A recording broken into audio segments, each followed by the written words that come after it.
زید کہا ہے، کسی نے مکان کے قریب آ کر پوچھا۔ زید کا دل خوشی سے اچھلنے لگا۔ یہ طاہر کی آواز تھی۔ جب چوکیدار نے یہ جواب دیا کہ وہ سو رہا ہے تو اس نے چادر اوڑھنے کی ضرورت بھی محسوس نہ کی، جھٹ دروازہ کھول کر باہر نکل آیا اور باہر طاہر سے لپٹ گیا۔ لیکن تمہارے ہاتھ میں ننگی تلوار، اب مجھے یاد نہیں رہا، میں نے آپ کو ڈاکو سمجھ کر اسے اٹھایا تھا۔ طاہر ہنس پڑا اور زید نے محسوس کیا کہ اسے اچانک شکایت کے وہ ہزاروں الفاظ بھول گئے ہیں جنہیں وہ انتظار کی نہ ختم ہونے والی راتوں میں دہرایا کرتا تھا۔ وہ فقط اتنا کہہ سکا، آپ تندرست تو رہے، زخمی تو نہیں ہوئے؟ میں بہت پریشان تھا۔ طاہر نے جواب دیا، میں بالکل ٹھیک ہوں، میں نے کل آپ کے متعلق ایک نجومی سے پوچھا تھا۔ اس نے کیا بتایا؟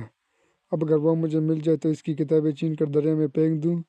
جھوٹا فریبی مکار! پھر بھی اس نے کیا بتایا تمہیں؟ خدا اسے غرق کر وہ کہتا تھا کہ اب ستارہ گردش میں ہے اور آپ تاتاریوں کی قید میں ہو، جب تک ستارے کی گردش ختم نہیں ہوتی آپ واپس نہیں آئیں گے، لیکن ستارے کی گردش 1 سال کے اندر اندر ختم ہو جائے گی۔ میں نے اس بے ایمان کو خواہ مخواہ 5 دینار دیے۔ اس نے آپ کے متعلق اور بھی بہت سے واہیات باتیں کی تھیں۔ طاہر نے ہنستے ہوئے پوچھا، وہ کیا؟ زید نے نوکروں کو متوجہ دیکھ کر رازداری کے لہجے میں کہا، چلیے اندر چلیے۔ طاہر نے باورچی کو کھانا تیار کرنے کا حکم دیا اور زید کے ساتھ اندر چلے گیا۔ کمرے میں پہنچ کر زید نے مشعل جلائی۔ روشنی میں اس کی نگاہیں طاہر کی بھلائی لے رہی تھی۔ طاہر نے پوچھا، ہاں، وہ واہیات باتیں کیا تھیں؟ وہ کہتا تھا کہ آپ پر ایک تاتاری شہزادی عاشق ہو جائے گی اور اس کی بدولت آپ تاتاریوں کی قید سے غلامی پائیں گے۔ کل اگر وہ مجھے مل گیا تو اس کی ایسی گت بناؤں گا کہ تمام عمر یاد کرے گا۔ طاہر نے پوچھا، مدینے سے کوئی خط آیا؟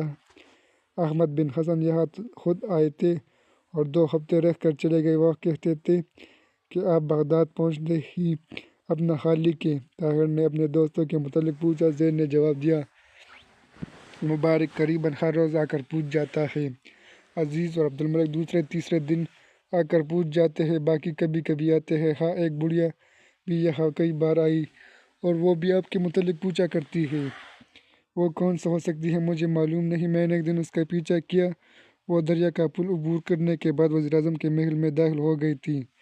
طاہر نے کہا، اب میں ایک اہم کام تمہارے سپرد کرتا ہوں۔ تم ابھی عبدالعزیز کے پاس جاؤ، انہیں میری طرف سے کہو کہ وہ عبدالملک اور باقی قابل اعتماد دوستوں کو لے کر فوراً یہاں آ جائیں۔ اگر وہ سو رہے ہوں تو بھی انہیں کہنا کہ بہت ضروری کام ہے، میرا خط لیتے جاؤ۔ طاہر کھانا کھا کر فارغ ہوا تو زید عبدالعزیز، عبدالملک اور مبارک کو اپنے ہمراہ لے کر پہنچ گیا۔ زید دوسرے کمرے میں جا کر لیٹ گیا اور طاہر اپنے دوستوں کے ساتھ دیر تک باتیں کرتا رہا۔ عبدالعزیز کی نگاہ میں خلیفہ، وزیراعظم اور وحید الدین تینوں اس سازش میں شریک تھے۔ مبارک کی اپنی کوئی رائے نہ تھی، وہ صرف عبدالعزیز کی خواہ میں خواہ ملا رہا تھا۔ عبدالملک بولنے کی بجائے سوچ رہا تھا۔ جب طاہر نے اس کی رائے دریافت کی تو اس نے تھوڑی دیر سوچنے کے بعد یہ کہا، آپ کے ساتھی جو اس سازش کے ثبوت میں پیش کیے جا سکتے تھے مارے جا چکے ہیں۔ وحید الدین اب تک روپوش ہے، اس کی جگہ اس کا نائب محلب بن داؤد کام کر رہا ہے۔ جب تک ہم وحید الدین کا پتہ نہیں لگاتے ہم کسی پر کوئی جرم ثابت نہیں کر سکتے۔ اگر وہ مر چکا ہے یا کسی نامعلوم قید خانے میں پڑا ہوا ہے تو کم از کم میں اس کے متعلق یہ کہہ سکتا ہوں کہ اس کا اس سازش کے ساتھ کوئی تعلق نہیں۔ عبدالعزیز نے سوال کیا، وہ کیسے؟ عبدالملک نے جواب دیا، اسے در پردہ مارنے یا قید کرنے میں اس شخص کو دلچسپی ہو سکتی ہے جسے اس کو عوام کے سامنے لانے میں اپنی سازش کا بانڈا پھوٹ جانے کا ڈر ہو۔ مثلاً خلیفہ یا وزیراعظم یا کوئی اور جس نے اس کے نام سے سازش کی ہے۔ اس کے برعکس اگر وہ اپنی مرضی سے نہیں چھپا ہوا ہے تو یہ بات پائے ثبوت کو پہنچتی ہے کہ وہ تنہا ان سب باتوں کا ذمہ دار ہے۔ اس لیے جب تک ہم وحید الدین کے نائب ہونے کا راز نہیں کھولتے ہم ان واقعات کا کسی سے ذکر نہیں کرنا چاہیے۔ طاہر نے کہا، یہ راز صرف 3 شخصیتوں سے معلوم ہو سکتا ہے، خلیفہ، وزیراعظم اور محلب بن داؤد۔ میں مخالف کو اس لیے شریک کرتا ہوں کہ وہ وحید الدین کے غائب ہونے کے بعد تمام حالات میں خلیفہ کو اس کے نائب پر قطعاً بھروسہ نہیں ہونا چاہیے۔ اس کے علاوہ اس کے ایک دم وزیر خارجہ بن جانے سے بھی شکوک پیدا ہوتے ہیں۔ اب سوال یہ ہے کہ ان تینوں میں سے پہلے کس سے ملوں؟ عبد الملک نے کہا، سب سے پہلے وزیر اعظم سے ملیے۔ خلیفہ کے وسیع محل میں ایسے اسرار کو جاننے والے ہمیشہ کے لیے دفن ہو سکتے ہیں، لیکن وزیر اعظم کے محل میں کم از کم ایک وجود ایسا ہے جسے آپ اپنا کہہ سکتے ہیں۔ وہ کون ہے؟ طاہر نے سوال کیا۔ عبد الملک نے مسکراتے ہوئے جواب دیا، آپ بھول گئے ہیں، میں تو آپ کی خاطر ہر دوسرے یا تیسرے دن اپنی بیوی کو صفیہ کی تسلی کے لیے بھیجتا رہا ہوں۔ طاہر نے کہا، میرے ساتھ آپ کی ہمدردی اخلاقی قیود سے تجاوز تو نہیں کر گئی؟ نہیں، میں نے صرف ایک دوست کا فرض پورا کیا۔ وہ آپ کے متعلق واقعی بہت پریشان تھی۔ طاہر نے کہا، مجھے آپ کی بڑا بھائی بنانے پر اعتراض نہیں، لیکن یہ اطمینان رکھیے کہ اس لڑکی سے میرا کوئی سروکار نہیں۔ بہرحال اسے آپ سے انس نہیں، محبت ہے، والہانہ محبت۔ میں خوش ہوں کہ وہ اس قابل ہے کہ میری بیوی بھی اس کی بہت تعریف کرتی ہے۔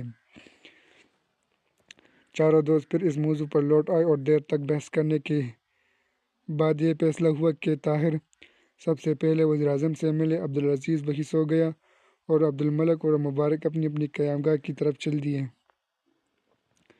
الصبح نماز سے فارغ ہو کر طاہر وزیر اعظم کے محل پر جا پہنچا۔ باغیچے میں سے گزرتے ہوئے وہ دونوں جانب خوشنما پھولوں کی کیاریاں دیکھ رہا تھا۔ اچانک اسے پھولوں کے درمیان ایک خوبصورت لڑکی دکھائی دی۔ وہ آہستہ آہستہ چہل قدمی کر رہی تھی، اس کے ہاتھوں میں چند پھول تھے۔ وہ ایک پودے کے پاس پہنچ کر رکی، جھک کر ایک پھول توڑنے کے لیے ہاتھ بڑھائے، لیکن طاہر کے پاؤں کی آہٹ پا کر اس کی طرف متوجہ ہو گئی۔ طاہر نے ایک ہی نگاہ میں اسے پہچان لیا، وہی بڑی بڑی آنکھیں جو اس نے دریا دجلہ کے کنارے دیکھی تھی، اور وہی حسین چہرہ جو اس نے چاند کی روشنی میں اس باغ کے ایک گوشے میں دیکھا تھا۔ وہ صفیہ تھی، وہی صفیہ۔ طاہر کو دیکھتے ہی اس کا چہرہ مسرت سے تمتما اٹھا۔ ایک لمحے کے لیے طاہر جھکا، رکا، پھر لمبے لمبے قدم اٹھاتا ہوا آگے نکل گیا۔ وزیر اعظم نے اطلاع ملتے ہی اسے اندر بلا لیا، بڑی گرمجوشی سے مصافحہ کیا اور کہا، تم نے بہت دیر لگائی، میں مایوس ہو چکا تھا، کب پہنچے؟ طاہر نے ذرا تفصیل کے ساتھ ان حالات کا جواب دینے کی کوشش کی، لیکن اس نے جلد ہی محسوس کیا کہ وزیر اعظم کے خیالات کہیں اور ہیں۔ مایوسی سے زیادہ اسے پریشانی ہوئی۔ اس کا خیال تھا کہ وزیر اعظم اور ابو اسحاق، کمال اور جمیل کے متعلق پوچھے گا، لیکن اسے جیسے ان کے متعلق یاد بھی نہ تھا۔ طاہر نے ابھی تک تفصیل کے ساتھ قراقرم پہنچنے کے حالات بیان نہ کیے تھے کہ وزیر اعظم نے بات کاٹ کر سوال کیا، خلیفہ کا خط پڑھ کر چنگیز خان نے کیا کہا تھا؟ اس نے کہا تھا کہ ہم خوارزم پر چڑھائی کرنے کا ارادہ ترک کر چکے ہیں۔